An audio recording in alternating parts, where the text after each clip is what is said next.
Assalamualaikum warahmatullahi wabarakatuh. Para pemirsa dan pendengar rahimakumullah. Jumpa lagi di episode kelima, yaitu masih penjelasan tentang surah Al-Fatihah. Memasuki ayat kelima, yaitu Iyyaka na'budu wa iyyaka nasta'in. Hanya kepada Engkaulah kami menyembah dan hanya kepada Engkaulah kami mohon pertolongan. Di dalam ayat-ayat sebelumnya disebutkan 4 macam dari sifat-sifat Allah, yaitu pendidik seluruh alam, maha pengasih, maha penyayang, dan yang menguasai hari pembalasan. Sifat-sifat yang disebutkan itu adalah sifat-sifat kesempurnaan yang hanya Allah saja yang mempunyainya. Sebab itu pada ayat ini Allah mengajarkan kepada hambanya bahwa Allah sajalah yang patut disembah, dan kepadanya sajalah seharusnya manusia memohon pertolongan. Dan bahwa hambanya haruslah mengikrarkan yang demikian itu. Iyyaka, hanya kepada Engkau. Iyyaka adalah dhamir untuk orang kedua dalam kedudukan mansub karena menjadi maf'ul bih atau objek. Dalam tata bahasa Arab, maf'ul bih harus sesudah fi'il dan fa'il. Jika mendahulukan yang seharusnya diucapkan kemudian, dalam balaghah menunjukkan qasr, yaitu pembatasan yang bisa diartikan hanya. Jadi arti ayat ini, hanya kepada Engkau saja kami menyembah, dan hanya kepada Engkau saja kami memohon pertolongan. Iyyaka dalam ayat ini diulang 2 kali. Gunanya untuk menegaskan bahwa ibadah dan isti'anah, meminta pertolongan, itu masing-masing khusus dihadapkan kepada Allah, serta untuk dapat mencapai kelezatan munajat atau berbicara dengan Allah. Karena bagi seseorang hamba Allah yang menyembah dengan segenap jiwa dan raganya, tak ada yang lebih nikmat dan lezat perasaannya daripada bermunajat dengan Allah. Baik juga diketahui bahwa dengan memakai iyyaka itu berarti menghadapkan pembicaraan kepada Allah dengan maksud mengingat Allah Subhanahu wa Ta'ala, seakan-akan kita berada di hadapannya, dan kepadanya diarahkan pembicaraan dengan khusyuk dan tawadhu, seakan-akan kita berkata, Ya Allah, Zat yang wajibul wujud, yang bersifat dengan segala sifat kesempurnaan, yang menjaga dan memelihara seluruh alam, yang melimpahkan rahmat dan karunia-Nya dengan berlipat ganda, yang berkuasa di hari pembalasan. Engkau sajalah yang kami sembah, dan kepada Engkau sajalah kami minta pertolongan, karena hanya Engkau yang berhak disembah, dan hanya Engkau yang dapat menolong kami. Dengan cara seperti itu, orang akan lebih khusyuk dalam menyembah Allah, dan lebih tergambar kepadanya kebesaran yang disembahnya itu. Inilah yang dimaksud oleh Rasulullah dengan sabdanya, An ta'budallaha ka'annaka tarah, Rawahul Bukhari wa Muslim, an Umar bin Al-Khattab. Engkau menyembah Allah seakan-akan engkau melihatnya. Diriwayatkan oleh Imam Bukhari dan Muslim dari Umar bin Khattab. Karena surah Al-Fatihah mengandung ayat munajat berbicara dengan Allah, menurut cara yang telah diterangkan, maka hal itu merupakan rahasia diwajibkan membacanya pada tiap-tiap rakaat salat, karena jiwanya ialah munajat, dengan menghadapkan diri dan memusatkan ingatan kepada Allah. Na'budu pada ayat ini didahulukan menyebutkannya daripada nasta'inu, karena menyembah Allah adalah suatu kewajiban manusia terhadap Tuhannya, tetapi pertolongan dari Allah kepada hambanya adalah hak hamba itu. Maka Allah mengajar hambanya agar menunaikan kewajibannya lebih dahulu sebelum ia menuntut haknya. Lihat kata-kata na'budu dan nasta'inu, kami menyembah, kami minta tolong, bukan a'budu dan asta'inu, saya menyembah dan saya minta tolong, adalah untuk memperlihatkan kelemahan manusia. Tidak selayaknya manusia mengemukakan dirinya seorang saja dalam menyembah dan memohon pertolongan kepada Allah, seakan-akan penunaian kewajiban beribadah dan permohonan pertolongan kepada Allah itu belum lagi sempurna, kecuali kalau dikerjakan bersama-sama. Kedudukan tauhid di dalam ibadah dan sebaliknya Ibadah secara istilah ialah semua perkataan, perbuatan, dan pikiran yang bertujuan untuk mencari ridho Allah.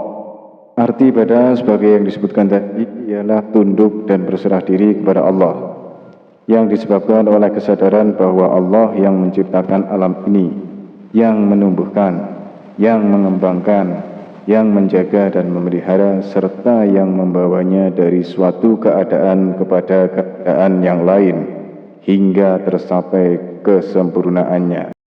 Tegasnya, ibadah itu timbulnya dari perasaan tauhid.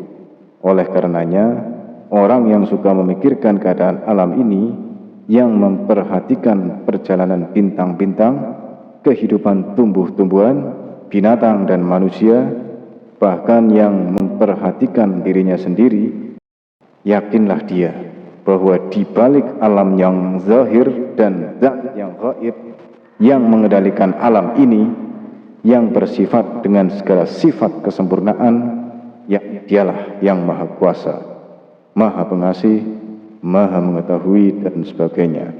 Maka tumbuhlah dalam sanubarinya perasaan bersyukur dan berhutang budi kepada zat yang maha kuasa, maha pengasih, dan maha mengetahui itu. Perasaan inilah yang menggerakkan bibirnya untuk menuturkan puji-pujian, dan yang mendorong jiwa dan raganya untuk menyembah dan merendahkan diri kepada Allah yang Maha Kuasa itu sebagai pernyataan bersyukur dan membalas budi kepadanya. Tetapi ada juga manusia yang tidak mau berpikir dan selanjutnya tidak sadar akan kebesaran dan kekuasaan Allah, sering melupakannya. Sebab itulah setiap agama mensyariatkan bermacam-macam ibadah, gunanya untuk mengingatkan manusia kepada kebesaran dan kekuasaan Allah. Dengan keterangan ini terlihat bahwa tauhid dan ibadah itu saling mempengaruhi, dengan arti bahwa tauhid menumbuhkan ibadah dan ibadah memupuk tauhid.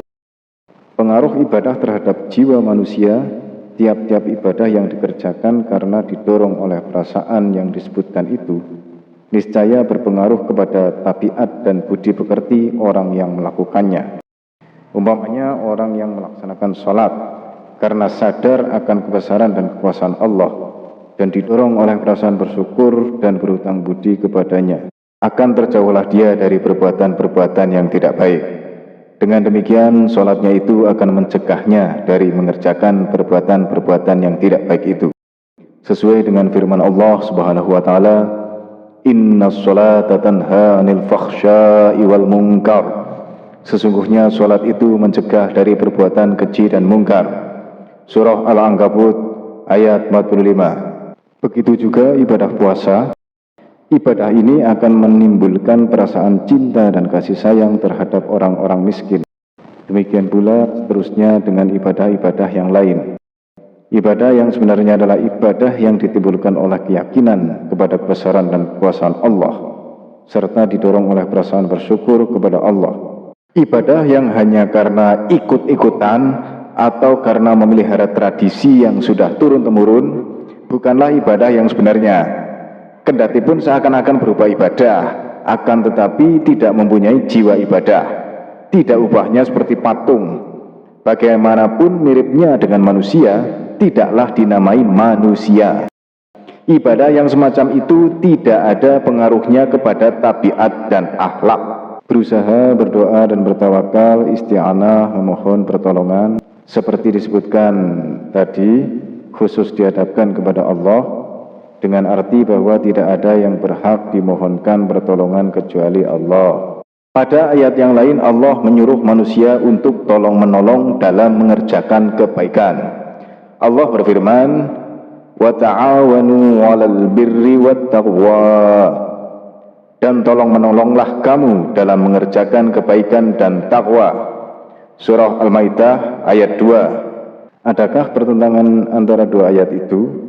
Tercapainya suatu maksud atau terlaksananya suatu pekerjaan dengan baik tergantung kepada terpenuhinya syarat-syarat yang dibutuhkan dalam melaksanakan pekerjaan itu, dan tidak adanya rintangan-rintangan yang menghalanginya.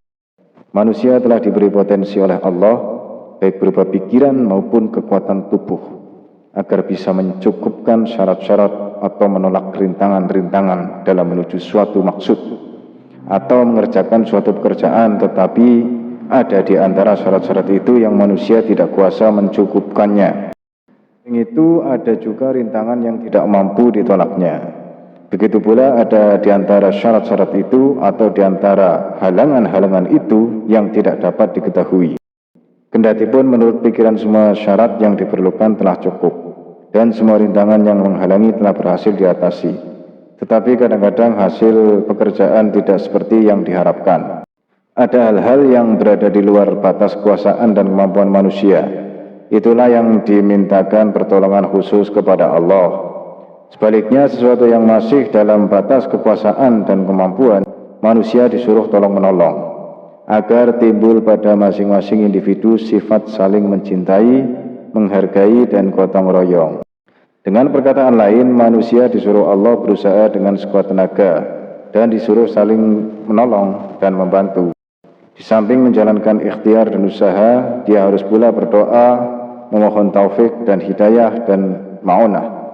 Ini hendaknya dimohonkan khusus kepada Allah, karena hanya Dia yang kuasa memberinya. Sesudah itu semua, barulah dia bertawakal kepadanya. Ibadah itu sendiri pun suatu pekerjaan yang berat. Sebab itu haruslah dimintakan ma'unah dari Allah agar semua ibadah terlaksana sesuai dengan yang dimaksud oleh agama. Oleh karena itu, seseorang hendaknya menuturkan bahwa hanya kepada Allah sajalah kita beribadah. Diikuti lagi dengan pernyataan bahwa kepadanya saja minta pertolongan, terutama pertolongan agar amal ibadah terlaksana sebagaimana mestinya. Ayat ini sebagaimana telah disebutkan mengandung tauhid, karena beribadah semata-mata kepada Allah dan meminta ma'unah khusus kepadanya adalah intisari agama dan kesempurnaan tauhid. Iyyaka na'budu wa iyyaka nasta'in. Atas dasar itu semua, hanya kepada Engkaulah kami menyembah dan beribadah dengan penuh ketulusan, kekhusyuan, dan tawakal. Dan hanya kepada Engkaulah kami memohon pertolongan dalam segala urusan dan keadaan kami, sambil kami berusaha keras. Wallahu a'lam bishawab, wal 'afwu minkum. Sampai jumpa di episode berikutnya. Wassalamualaikum warahmatullahi wabarakatuh.